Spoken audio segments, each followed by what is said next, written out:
Hi, എല്ലാവർക്കും sweetest വേൾഡിലേക്ക് സ്വാഗതം. ഇന്ന് നമ്മൾ തയ്യാറാക്കുന്നത് ഒരു അടിപൊളി ബീഫ് അച്ചാറാണ്. അപ്പോൾ അതെങ്ങനെ ഉണ്ടാക്കുന്നതെന്ന് നമുക്ക് വീഡിയോ കണ്ടിട്ട് വേഗം വരാം.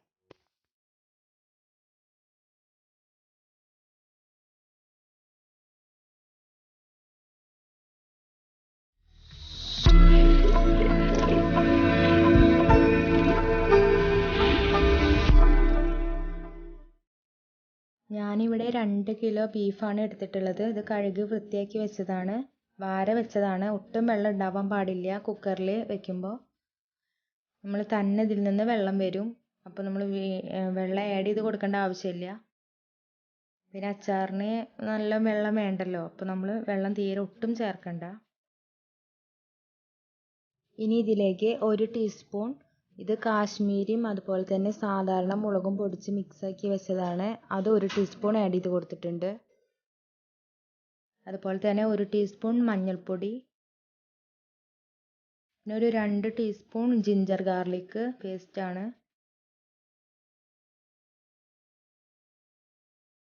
ഇനി കുറച്ച് കറിവേപ്പിലയും അതുപോലെ തന്നെ ഉപ്പും ആഡ് ചെയ്ത് കഴിഞ്ഞ് കൈ കൊണ്ടൊന്ന് നന്നായിട്ടൊന്ന് ഞെരടി എടുക്കണം.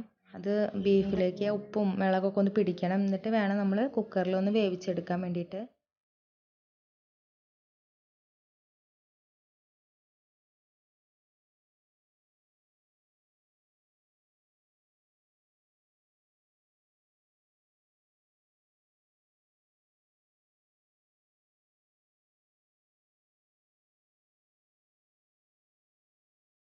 അങ്ങനെ 3 സ്റ്റീം കൊടുത്തതിന് ശേഷം ഞാൻ കുക്കർ ഓഫാക്കി തുറന്ന് നോക്കിയപ്പോൾ ബീഫ് കറക്റ്റായിട്ട് വെന്തിട്ടുണ്ട്. ഇനി ഒരു വലിയൊരു ചീനച്ചട്ടി എടുത്തിട്ട് അതിലേക്ക് സൺഫ്ലവർ ഓയിലാണ് ഒഴിച്ചു കൊടുക്കുന്നത്. അത് നന്നായിട്ട് ചൂടായി വരുമ്പോൾ നമ്മൾ വേവിച്ച് വെച്ച ബീഫ് ഇതിലേക്ക് ഇട്ട് കൊടുക്കണം. എന്നിട്ട് നന്നായിട്ടൊന്ന് മൊരിയിച്ച് ഫ്രൈ ചെയ്തെടുക്കുക.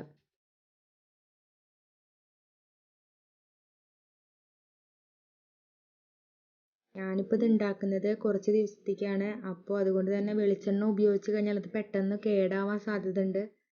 അതുകൊണ്ട് ഞാൻ സൺഫ്ലവർ ഓയിലാണ് ഒഴിച്ച് കൊടുത്തത്. അതിലേക്ക് കുറച്ച് കറിവേപ്പില കൂടി ഒന്ന് ഇട്ട് കൊടുക്കുക.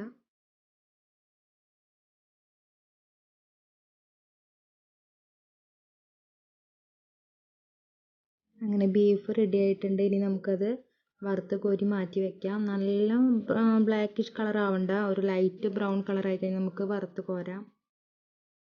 ഇനി ബാക്കിയുള്ള ബീഫ് കൂടി ഫ്രൈ ചെയ്തെടുക്കാം. അങ്ങനെ ബീഫ് എല്ലാം ഇവിടെ ഞാൻ ഫ്രൈ ചെയ്ത് വെച്ചിട്ടുണ്ട്. ഇനി നമുക്ക് അതിൽ തന്നെ നമുക്ക് ഗ്രേവി റെഡിയാക്കാം. ഇനി ബീഫ് ഫ്രൈ ചെയ്ത ഓയിലിൽ തന്നെ നമുക്ക് ഗ്രേവീസ് റെഡിയാക്കാം. അതിന് വേണ്ടിയിട്ട് 2 വലിയ കഷ്ണം ഇഞ്ചി നീളനെ അരിഞ്ഞത് ആഡ് ചെയ്ത് കൊടുക്കുക. കനം കുറച്ച് അരിഞ്ഞിട്ട് വേണം ആഡ് ചെയ്ത് കൊടുക്കാൻ.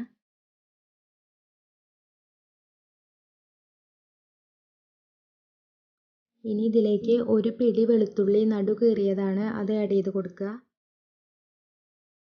അതൊന്ന് നന്നായിട്ടൊന്ന് മൂത്ത് വരണം.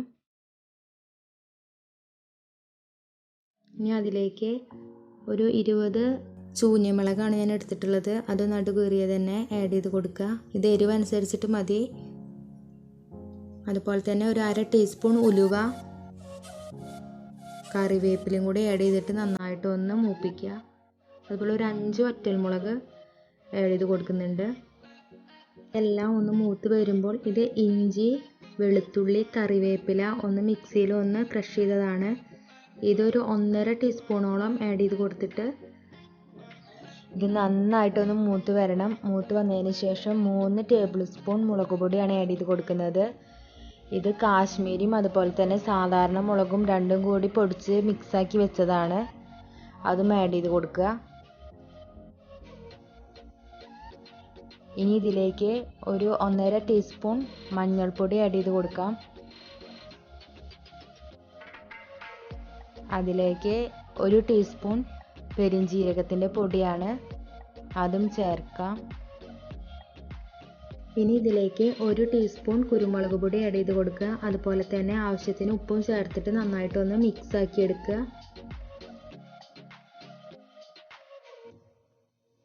അതിനുശേഷം 1 ടീസ്പൂൺ ഗരം മസാല പൊടി ആഡ് ചെയ്ത് കൊടുക്കുക.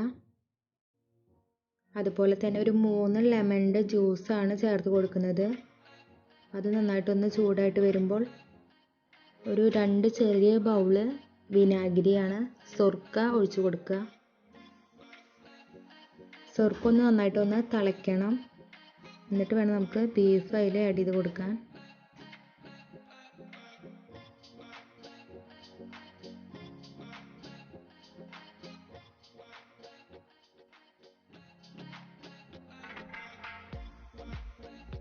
അങ്ങനെ നമ്മുടെ അച്ചാറിൻ്റെ ഗ്രേവി നന്നായിട്ട് കുറുകി വന്നിട്ടുണ്ട്. ഇനി ഇതിലേക്ക് നമ്മൾ ബീഫ് വേവിക്കുമ്പോൾ അതിൽ ചിലപ്പോൾ അതിൻ്റെ വെള്ളം വന്നിട്ടുണ്ടാവും, അത് ആഡ് ചെയ്ത് കൊടുക്കുക. അത് കുക്കറിൽ തന്നെ നമ്മൾ വറ്റിച്ചെടുക്കുകയാണെങ്കിലും നല്ലതാണ്. ഇനി അത് കൂടുതൽ സ്റ്റോക്ക് ഉണ്ടെങ്കിൽ നമുക്ക് ഈ ടൈമിൽ ഇതിലേക്ക് ചേർത്ത് കൊടുത്തിട്ട് ഒന്നും കൂടി ഒന്ന് കുറുക്കിയെടുത്തിട്ട് ബീഫ് ആഡ് ചെയ്ത് കൊടുത്താൽ മതി. ഇനി നമുക്കിതിലേക്ക് ബീഫ് ഫ്രൈ ചെയ്ത് വെച്ച ബീഫ് ആഡ് ചെയ്ത് കൊടുക്കാം. ഒരു 5 മിനിറ്റ് ഇതിൽ കിടന്നിട്ട് ഒന്ന് നന്നായിട്ടൊന്ന് ഗ്രേവി ഒക്കെ ഒന്ന് അതിൽ പിടിക്കണം. എന്നിട്ട് വേണം നമുക്ക് ഓഫാക്കാം. ഈ ടൈമിൽ ഉപ്പ് കുറവുണ്ടെങ്കിൽ ഉപ്പൊക്കെ ഒന്ന് ആഡ് ചെയ്ത് കൊടുക്കുക. അതുപോലെ തന്നെ ഒരു 5 മിനിറ്റ് ഈ ഗ്രേവിയിലൊക്കെ കിടന്നിട്ട് ബീഫ് സെറ്റായിട്ടുണ്ടെങ്കിൽ നമുക്ക് ഓഫാക്കാം.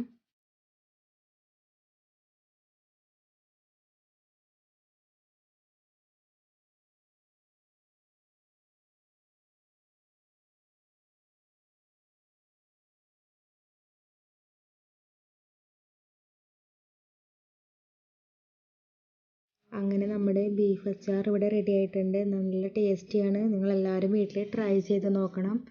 ഇഷ്ടമായാൽ ലൈക്ക് ചെയ്യുക, ഷെയർ ചെയ്യുക, സബ്സ്ക്രൈബ് ചെയ്യാൻ മറക്കരുത്. ഇനി അച്ചാർ ചൂടാറിയതിന് ശേഷം നമുക്കൊരു കണ്ടെയ്നറിലാക്കിയിട്ട് ഫ്രിഡ്ജിൽ സൂക്ഷിക്കാം. ആവശ്യാനുസരണം എടുത്ത് ഉപയോഗിച്ചാൽ മതി.